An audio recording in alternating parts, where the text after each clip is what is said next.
Guys welcome to PM पाठशाला। Guys आज हम बात डिस्कस करने जा रहे हैं एक्सटर्नल सेक्टर के बारे में। एक्सटर्नल सेक्टर में गाइस पीटी 365 में ट्रेड के बारे में क्या क्या इन्फॉर्मेशन दी हुई है उसके बारे में हम देखेंगे आज। देखो, ट्रेड से रिलेटेड सबसे पहले इसमें आएगा टॉपिक इंटरनेशनलाइजेशन ऑफ रुपी के बारे में। रिसेंटली देखो सेंट्रल गवर्नमेंट ने ना कुछ चेंजेस किए हैं फॉरेन ट्रेड पॉलिसी के अंदर और अलाउ किया है कि जो भी रुपी सेटलमेंट इंटरनेशनल ट्रेड में होना है ताकि एक्सपोर्ट प्रमोशन स्कीम्स को भी आगे बढ़ाया जा सके। देखो, इंटरनेशनल करेंसी के ना फंक्शंस क्या क्या होते हैं फॉर गवर्नमेंट और फॉर प्राइवेट सेक्टर। तो फॉर गवर्नमेंट क्या है, स्टोर ऑफ वैल्यू की बात करो तो इंटरनेशनल रिजर्व्स की तरह काम करता है। प्राइवेट सेक्टर्स की तरह बात करोगे तो करेंसी का सब्सटीट्यूशन है। मीडियम ऑफ एक्सचेंज में बात करोगे तो vehicle currency for foreign exchange intervention, ये वाला काम। इन्वॉइस करना ट्रेड एंड फाइनेंशियल ट्रांजेक्शन्स को, एंकर एंड पैकिंग करना लोकल करेंसी को, डिनोमिनेटिंग करना ट्रेड एंड फाइनेंशियल ट्रांजेक्शन्स को। तो ये सारा काम होता है आपका। गवर्नमेंट का अलग काम है, प्राइवेट सेक्टर्स के लिए अलग होता है। ठीक है, इंटरनेशनल रिजर्व्स के फॉर्म में काम आना, करेंसी का सब्सटीट्यूशन लाइक दिस। अब समझने की कोशिश ये करो international currency and internalisation of rupee कैसे आया और ये इसको कहाँ से पब्लिश करा गया। देखो, तारापुर कमेटी याद रखना, पेपर में आ सकती है। तारापुर कमेटी का मतलब है आपका कि भाई इसने ना आपको एक फुलर आपका दिया था कि भाई कैपिटल अकाउंट कन्वर्टिबिलिटी के ऊपर दिया था कि कैसे इसमें काम करवाना है। तो international currency as a currency जो कि वाइडली आप इंटरनेशनल ट्रांजैक्शंस के लिए यूज़ करते हो, ठीक है, उसी को हम इंटरनेशनल करेंसी कहते हैं। इंटरनेशनलाइजेशन ऑफ करेंसी का मतलब है एक ऐसा प्रोसेस जिसमें आप रुपी एक्सेप्टेंस को बढ़ावा दे रहे हो। और इट कैन आल्सो भी refer to as adopting full capital account convertibility, जैसे कि आपका full freedom to convert local financial assets को फॉरेन फाइनेंशियल एसेट में कन्वर्ट करना। तो इंडिया अलाउ कर रहा है partial capital account convertibility and full current account convertibility. अब इसी में ना दो टर्म्स याद रखना जो आपको बहुत याद होनी चाहिए, that is balance of payment क्या होता है और कैपिटल अकाउंट क्या होता है। देखो, बैलेंस ऑफ पेमेंट का मतलब है कि जितनी भी हम ना इंटरनेशनल ट्रांजैक्शंस करते हो गुड सर्विसेज या असेट्स को between your resident of a country to the rest of the world किसी स्पेसिफाइड पीरियड में ड्यूरिंग अ गिवन ईयर, तो उसको हम बैलेंस ऑफ पेमेंट कहते हैं। कैपिटल अकाउंट का मतलब है जितनी भी आपकी इंटरनेशनल परचेजेस या सेल्स वगैरह जो होती हैं, मनी स्टॉक बॉन्ड्स वगैरह स्पेसिफाइड टाइम पीरियड में, उसको हम कैपिटल अकाउंट कहते हैं। ठीक है, part of the balance of payment. This is all about this news. Now next move to the international initiative जो आपके इंटरनेशनलाइजेशन ऑफ रुपी के लिए इंडिया करता है। तो देखो, इसमें ना हमने ना मसाला बॉन्ड इंट्रोडक्शन दिया हुआ है रुपी डिनोमिनेटेड जो कि होता है 2014 में ही हमने इसको करा था कि भाई जितने भी रुपी डिनोमिनेटेड बॉन्ड ओवरसीज़ जो हमारा है ना कॉर्पोरेट, वो इशू कर सकते हैं। करेंसी स्वाप हम करते हैं इंटरनेशनलाइजेशन के लिए। करेंसी स्वाप में क्या है, हमने 23 करेंसी स्वाप किया हुआ है since 2008। UAE, SAARC member, other countries से भी करा हुआ है ताकि हमारा प्रमोशन हो, इंटरनेशनलाइजेशन ऑफ रुपी हो। ट्रेड सेटलमेंट हम करते हैं, आरबीआई ने इशू भी किया है कॉम्प्रिहेंसिव प्लान, है ना, स्पेशल थ्रू वॉस्त्रो अकाउंट, है ना। वॉस्त्रो अकाउंट, नॉस्ट्रो अकाउंट मैं आपको भी आगे बताने भी वाली हूँ। कुछ अदर मेजर्स भी लिए गए हैं कि डोमेस्टिक करेंसी को कैसे एक्सप्लोर करना है, परमिट करना प्राइमरी डीलर्स को। तो ये सारा का सारा तरीका बना रखा है कि कैसे रुपी को इंटरनेशनलाइज करने की ज़रूरत है। ठीक है गाइस, चलो नेक्स्ट उसमें चलते हैं। अब इंटरनेशनलाइजेशन करने की ज़रूरत क्यों है, क्यों हम इतना इसके पीछे पड़ रहे हैं? तो इसके पीछे गाइस हम इसलिए पड़ रहे हैं ताकि हमारा जो फॉरेन एक्सचेंज रिजर्व्स रिक्वायरमेंट है वो कम हो। हमारा जो फॉरेक्स पे कॉस्ट ऑफ द इकॉनमी जो लगती है इंटरेस्ट वगैरह रेट डिफरेंशियल देने की वजह से, वो कम हो। और इंटरेस्ट रेट डिफरेंशियल होता क्या है, वो रेट जो आप चेंज करते हो बिटवीन द टू करेंसीज जो है ना, between the currency of two countries, जो इंटरेस्ट रेट चेंज होता है उसको हम IRD कहते हैं, that is interest rate differential. Vulnerability external shock से बचाने के लिए, उसको दिक्कत को बचाने के लिए, उसके बाद करेंसी रिस्क को मिटिगेट करने के लिए, इंडिया का global stature and respect enhance करने के लिए सब किया जाता है। अब RBI ने कुछ ना गाइडलाइंस दी हुई हैं on international trade settlement in Indian rupee. क्या क्या दे रखा है वो हम देख लेते हैं। इसमें हमें क्या दिया हुआ है कि भाई आपकी कौन कौन सी गाइडलाइंस वर्क करेगी। तो देखो, रुपी डिनोमिनेटेड में यहाँ पर दे रखा है सेटलमेंट मैकेनिज्म कैसे कैसे यहाँ पर होता है। एक्सपोर्ट इंपोर्ट करना है तो इनवॉइस अरेंजमेंट इस तरह से करने पड़ेंगे। एक्सपोर्टर इंपोर्टर एक स्पेशल वॉस्त्रो अकाउंट बनाएंगे जो एक कॉरस्पॉन्डिंग पार्टनर अकाउंट के साथ लिंक्ड होगा। वॉस्त्रो का मतलब देखो लैटिन टर्म में योर्स होता है, मतलब लैटिन टर्म से लिया गया तो योर्स है, और नॉस्ट्रो का मतलब होता है आर्स। अब समझो वॉस्त्रो नॉस्ट्रो क्या होता है, इतना इंपॉर्टेंट था इसमें। जो इंपॉर्टेंट पार्ट है इसमें वही करवा रही हूँ, आपको भी उतना ही करना है। ठीक है, बहुत ज़्यादा उलझने की ज़रूरत नहीं है। वॉस्त्रो का मतलब देखो वो अकाउंट है जो कॉरेस्पॉन्डेंट बैंक अकाउंट होल्ड करता है on behalf of another bank. जैसे मानो HSBC vostro account is held by SBI in India, तो that is called vostro account. ऐसे ही मान लो we have set another account, है ना, we have another set of account vostro account, जिसको आर्स कहते हैं, कि account between two banks for international trading के लिए किया जाता है। तो दैट इज़ कॉल्ड, जैसे देखो यहाँ पर एग्जाम्पल के तौर पे बड़ा अच्छा समझाया हुआ है कि इंडियन इम्पोर्टर है, ठीक है, वो गुड्स एंड सर्विसेज खरीदता है, तो बैंक उसने एक ओपन करा bye foreign banks in India, है ना, मनी पे कर दिया उसको, वाई उसका जो वाई वॉस्ट्रो अकाउंट में चला गया, फर्दर वो आपका फॉरेन एक्सपोर्टर को मिल गया, है ना। ऐसे ही INR converted to foreign currencies, ये सारा काम अब वॉस्ट्रो अकाउंट कर देगा। ऐसे इंडियन एक्सपोर्टर है जो मनी वो निकाल लेगा, है ना, तो फॉरेन एक इम्पोर्टर ने मनी पे किया फॉरेन करेंसी में, वो कन्वर्ट हुआ INR में, INR डिपॉजिट हुआ INR वॉस्ट्रो अकाउंट के अंदर, तो bank account by foreign banks in India होगा, वो मनी विड्रॉ वहीं से कर सकते हो आप। This is how it works, ठीक है।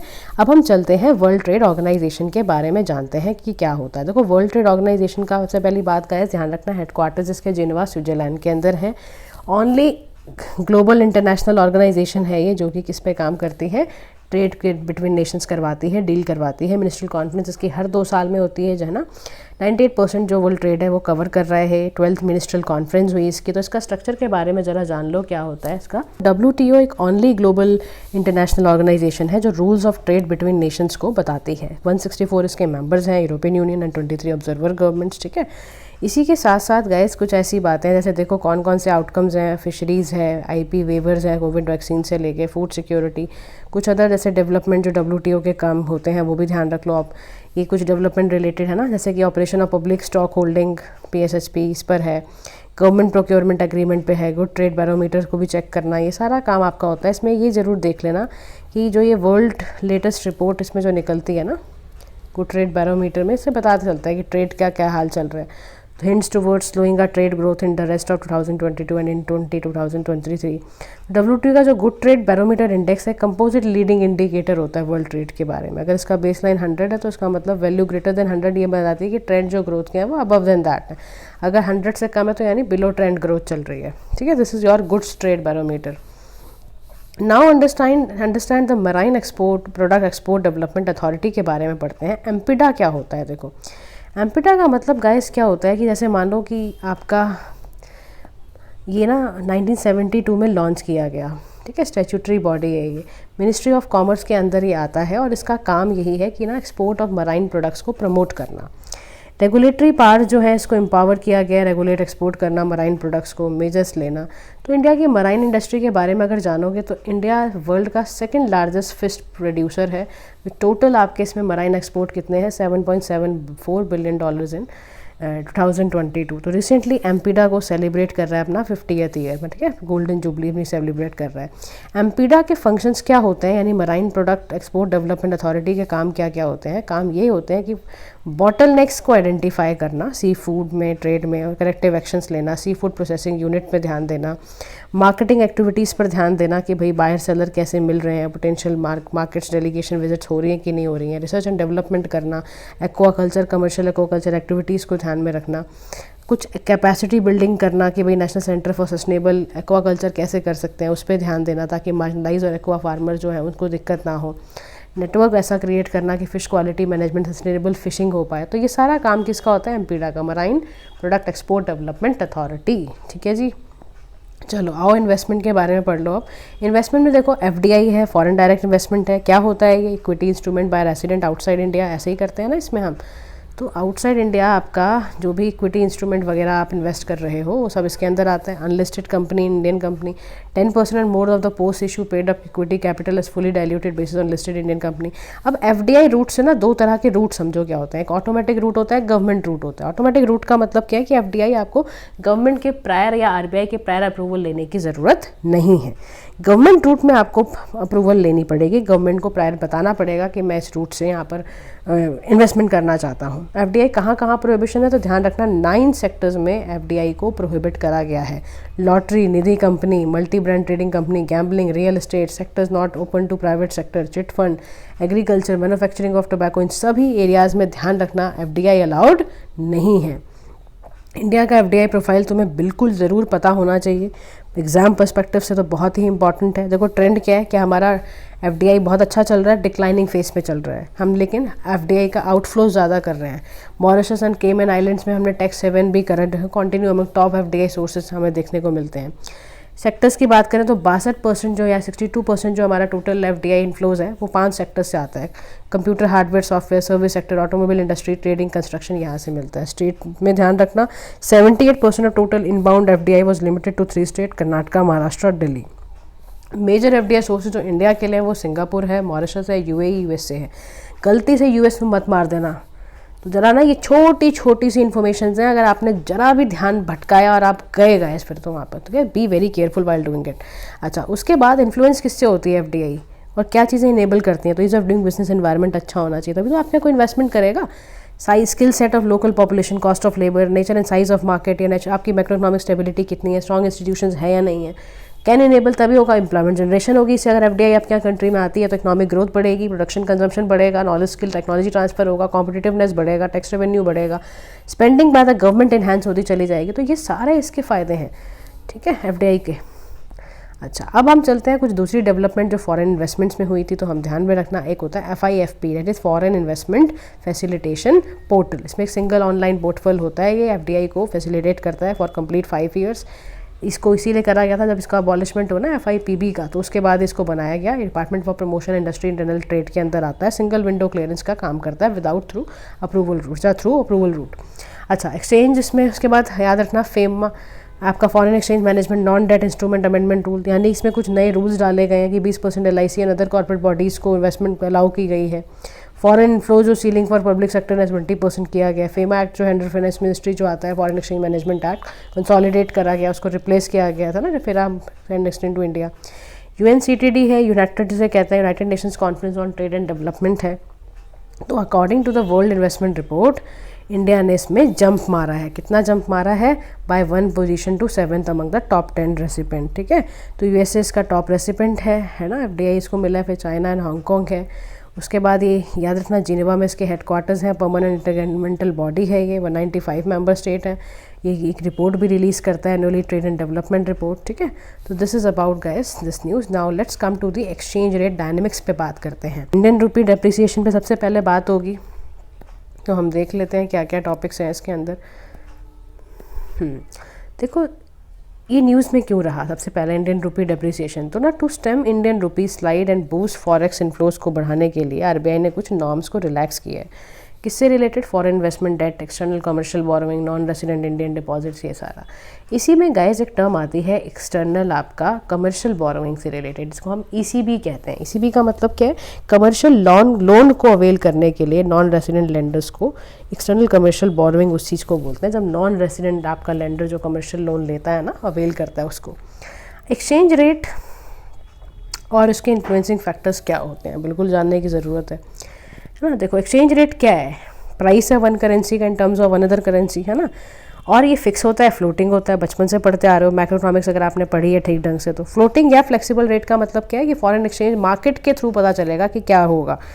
इंडिया में हमने क्या अच्छा चलता है, इंडिया में शुरू में तो पहले जब इवॉल्व हुआ था तो फिक्स चलता था, बाद में फिर अपना हमारा मार्केट वाला चलने लगा।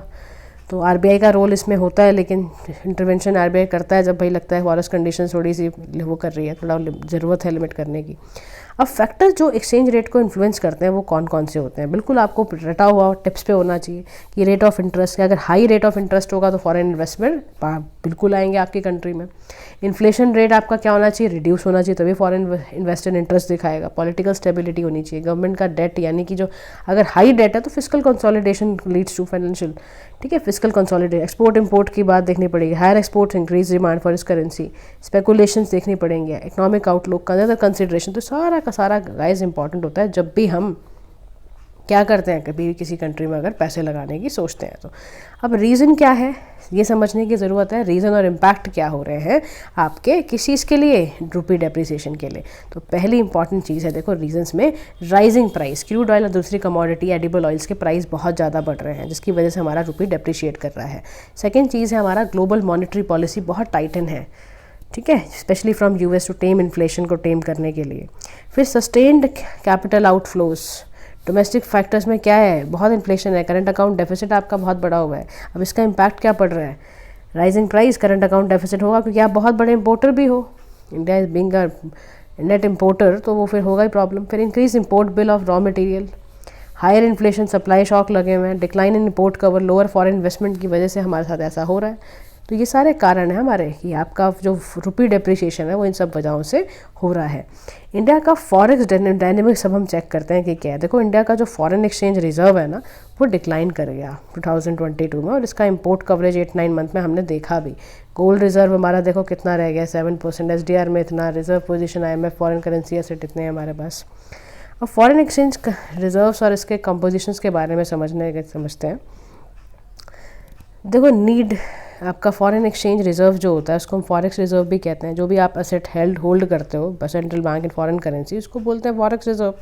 तो हमारे पास इस फॉर्म में होते हैं, US डॉलर फॉर्म में होंगे, Japanese euro pound, Japanese yen और चाइनीज़ युआन इस फॉर्म में होता है। तो as a central bank of India RBI manages Indian forex reserves को 2 तरह के एक्ट से करता है, एक तो फेमा, एक reserve bank of India act 1934। अब नीड क्या है? देखो नीड इसलिए है आपकी फीमा एक्ट को करने की या फॉरेक्स रिजर्व्स को करने की कि आपके ना confidence exchange rate monetary policy पे मेंटेन रहता है।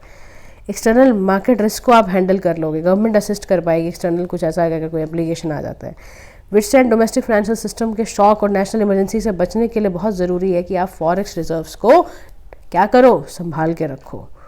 अब रीज़न बिहाइंड हमारे क्यों फॉरेक्स रिजर्व फॉल हो रहे हैं, तो सबसे बड़ी दिक्कत क्या है कि decline in the foreign currency assets.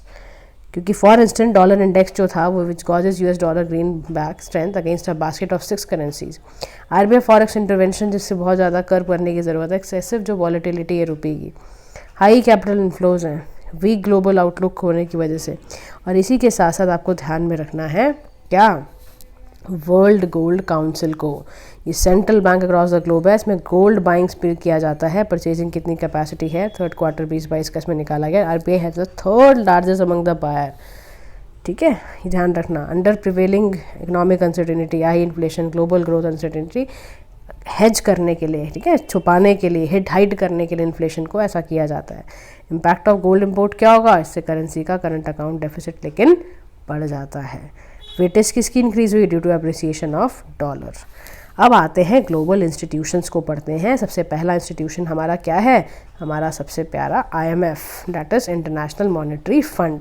इसका काम क्या होता है, commit higher resources for low emerging and आपकी जितनी भी कंट्रीज है ना उनको लोन देना, जितनी भी आपकी है ना डेवलपिंग नेशंस होते हैं। तो ध्यान रखना IMF का हेडक्वार्टर्स अगर पूछे तो क्या लिख कर आओगे, Washington DC। ठीक है, और इसका ब्रिटन वुड कॉन्फ्रेंस से ये आया था 1944 के अंदर। Countries must first join the IMF अगर अब वो वर्ल्ड बैंक ग्रुप में एलिजिबल होना चाहती हैं। 3 क्रिटिकल मिशंस होते हैं फर्दर, कौन कौन से, इंटरनेशनल मॉनेटरी कोऑपरेशन करना, ट्रेड बढ़ाना, ठीक है, ऐसी पॉलिसीज़ को डिस्करेज करना दैट वुड हार्म प्रॉस्पेरिटी। फिर ये क्लोजली काम करता है G20 नेशंस भी इसका बहुत बड़ा पार्ट है। इसकी कुछ रिपोर्ट भी निकलती है, global financial stability report, world economic outlook, और ध्यान रखना इंडिया भी इसका मेंबर है। अब इंटरनेशनल मॉनेटरी और फाइनेंशियल कमेटी को समझते हैं कि वो क्या होता है। तो देखो IMF ने ना, IMFC ने बेसिकली एडवाइस करना, रिपोर्ट करना IMF बोर्ड ऑफ गवर्नर्स को। इसमें 24 आपके मेंबर्स हैं इंक्लूडिंग इंडिया, और इसमें कोई फॉर्मल डिसीजन मेकिंग पावर्स इसके पास नहीं होती हैं। 2 साल मीट्स ट्वाइस अ ईयर है ना, मिलते हैं ये। तो ये सारा इसमें डिटेल इसमें दी हुई है। स्पेशल ड्राइंग राइट्स बिल्कुल पता होने चाहिए आपको अच्छे से। बल्कि अब देखो स्पेशल ड्राइंग राइट्स के बारे में क्या पता होना चाहिए, पता ये होना चाहिए कि जो IMF है ना उसने weighing of US dollar Chinese yuan जो है वो आपको उसको इंक्रीज़ करा है। तो SDR एक तरह का ना गाइस इंटरनेशनल रिजर्व असेट होता है। इसको किसने क्रिएट किया, IMF ने। कब किया, 1969 में, ताकि मेंबर कंट्रीज़ का जो ऑफिशियल रिजर्व है उसको सप्लीमेंट करने के लिए करा गया था। तो इस value is based on the basket of $5 किस पे, US डॉलर, यूरो, सबसे हाईएस्ट वेटेज US डॉलर है, फिर euro, Chinese yuan, Japanese, British pound sterling lowest weightage है। समझो वर्ल्ड बैंक ग्रुप के बारे में, भाई इसका भी हेडक्वार्टर्स Washington DC में ही है। स्पेशलाइज एजेंसी है, IMF के साथ काम करती है, ब्रिटन वुड्स वेंस जो है ना नेशंस इसमें। तो इसके 5 ऑर्गेनाइजेशंस थी भाई, IBRD, IFS आपका International Finance Corporation, multilateral investment currency जैसे का International Centre for Settlement Investment Disputes. Major काम क्या है, पॉवर्टी को, एक्सट्रीम पॉवर्टी को हटाना, शेयर्ड प्रॉस्पेरिटी को बढ़ाना। इंडिया भी सभी वर्ल्ड बैंक ऑर्गेनाइजेशंस का एक्सेप्ट ICSID का छोड़ के इंडिया सब जगह पे मेंबर है। ठीक है, और भी इसके कुछ की इन्फॉर्मेशन क्या है कि फ्लैगशिप पब्लिकेशंस लेकर आता है, जैसे ग्लोबल फाइनेंशियल डेवलपमेंट रिपोर्ट ये लेकर आता है, ग्लोबल इकोनॉमिक प्रॉस्पेक्ट ये लेकर आता है, वर्ल्ड डेवलपमेंट रिपोर्ट लेकर आता है। अब इससे जुड़ी कुछ टर्म्स आपको बिल्कुल पता होने चाहिए, कई बार पेपर में भी सुनते हो। तो पहला टर्म है एंटी डंपिंग ड्यूटी। तो इंडिया भी इनिशिएट करा, भाई ज़रूरत था कुछ certain type of optical fibre जो चाइना, इंडोनेशिया, साउथ कोरिया से आ रहा है, उस पर हमने एंटी डंपिंग ड्यूटी लगाई। तो होता क्या है, एक तरह से टैक्स है, टैरिफ है, प्रोटेक्शनिस्ट तरीके का, ताकि डोमेस्टिक गवर्नमेंट या फॉरेन इम्पोर्ट लेने के वक्त हमें प्राइस बिलो मार्केट प्राइस से वो कम ना मिले। अनफेयर प्रैक्टिस है ना, क्योंकि मान लो यार चाइना में कोई भी, हम चाइना से मैन्युफैक्चर करके गुड आ रहा है, ठीक है, उसकी मार्केट वैल्यू 30 रुपये, ये 10 रुपये में ही बेचेंगे, है ना। तो मार्केट वैल्यू के भी नीचे जाके जब आप डंप करोगे तो फिर आप सोचो कितनी बड़ी हमारे लिए, हमारे मैन्युफैक्चरर्स के लिए कितना बड़ा वो हो जाएगा, है ना, मैटर ऑफ कंसर्न है ये। तो इसीलिए ऐसा किया जाता है। और अनफेयर ट्रेड प्रैक्टिसेस है, इसका अंदर आपके कस्टम टैरिफ एक्ट लगता है, उसके थ्रू इसको चेक करा जाता है। उसके बाद इंडिया का कॉम्पिटिटिवनेस रोड मैप क्या है, देखो इकोनॉमिक एडवाइजरी काउंसिल जो होती है प्राइम मिनिस्टर वाली, उसने रिलीज़ किया competitiveness road map for India 100, ठीक है। कॉम्पिटिटिवनेस एक तरह का मैक्रो वेरिएबल है जो बताता है कि हम कितना ग्लोबली compete कर सकते हैं, ओवरऑल प्रोडक्टिविटी हमारी कैसी रहेगी। फिर ऐसे ही आता है वर्ल्ड कॉम्पिटिटिवनेस इंडेक्स 2022, उसको निकालता कौन है, release by institute for management development. अभी तुम्हें ध्यान से सुन लो सारी बातें गाइस, क्योंकि ध्यान से सुनोगे तो तुम्हें पता रहेगा हर रिपोर्ट के बारे में यहाँ बताया जा रहा है, ठीक है। तो ये निकाला जाता है। उसके बाद यहाँ पे कह रहा है कि इंडिया ने जंप किया bye 6 position from 43rd to 37। तो याद रखना, वर्ल्ड कॉम्पिटिटिव इंडेक्स निकालता कौन है, institute for management development. India की रैंक अगर पूछता है तो 37th इसकी रैंक है। Sharpest rise from among the Asian companies, क्योंकि इकोनॉमिक परफॉर्मेंस हमारी राइज कर रही थी। And this is different from global competitiveness report, please mind this thing. Global competitiveness report world economic forum निकालती है, जबकि वर्ल्ड कॉम्पिटिटिवनेस इंडेक्स जो है वो IMD निकालता है। तो दोनों बातों में गाइस फ़र्क है, ध्यान से हम सुनेंगे समझेंगे तो आएगा। वर्ल्ड इकोनॉमिक फोरम याद आ गया, अभी पढ़ा भी आपने। तो वर्ल्ड इकोनॉमिक फोरम गाइस, इसका भी जिनेवा स्विट्जरलैंड में आपका इसका हेडक्वार्टर्स है। नॉट फॉर प्रॉफिट फाउंडेशन है, 1971 में आई है। फॉरमोस्ट पॉलिटिकल बिजनेस इसका इंगेज करना लोगों को, है ना, ये सब करना। इंडिया भी इसका मेंबर है। इसका मोटो है entrepreneurship in global public interest. Flagship इसकी रिपोर्ट याद रखना कौन कौन सी निकालता है, global competitiveness report, global gender gap report, global risk report. Recently इसने ग्लोबल साइबर सिक्योरिटी आउटलुक भी निकालना शुरू करा है। तो हमें बिल्कुल टर्म्स के बारे में अच्छे से पता होना चाहिए। उसके बाद एग्जिम बैंक के बारे में पढ़ लो। एग्जिम बैंक क्या होता है, ये भी आपका लॉन्च किया गया बाय गवर्नमेंट ऑफ इंडिया, और it extend the line of credit to overseas financial institutions, regional development. और इसका ऑब्जेक्टिव क्या है, to enable buyers in those countries, ताकि वो डेवलपमेंटल एंड इंफ्रास्ट्रक्चर प्रोजेक्ट्स को बना पाए। एक इसमें टर्म आता है निर्यात, यानी कि national import export record for yearly analysis of trade portal. ये वन स्टॉप सोल्यूशन है for all info needed on India's foreign trade. इससे ना साइलोस ब्रेक होंगे, real time data for all stock holders provide किया जाएगा। उसके बाद IBP का मतलब क्या है, इंडियन बिजनेस पोर्टल। तो ये एक ऑनलाइन ग्लोबल ट्रेड हब है, launch for exporters and foreign buyers. B2B digital market place है, एम्पावर करना स्मॉल मीडियम एंटरप्राइजेस को, ग्रेटर एक्सपोर्ट्स को इनकरेज करना, ये सारी चीज़ें। Last we can do one thing, that is IFS, Indian International Finance Corporation. ये 6 बिलियन इसमें लॉन्च किया गया है। ग्लोबल फूड सिक्योरिटी प्लेटफॉर्म है, प्राइवेट सेक्टर एबिलिटी को इन्हांस करने के लिए। IFC का वॉशिंगटन DC में हेडक्वार्टर्स है, 1956 में आया, वर्ल्ड बैंक ग्रुप के अंदर है। लार्जेस्ट ग्लोबल डेवलपमेंट इंस्टीट्यूशन है। इसका मेजर काम वर्ल्ड बैंक के साथ मिलकर पॉवर्टी को हटाना है, प्रॉस्पेरिटी को बढ़ाना है, ठीक है। इंडिया भी मेंबर है of all except SIS, we have discuss, ठीक है। So guys, this is all about your this part. For the next part, we'll meet you in the next video session definitely, and if you have any doubt related to any of the topic, please let us know in the comment box.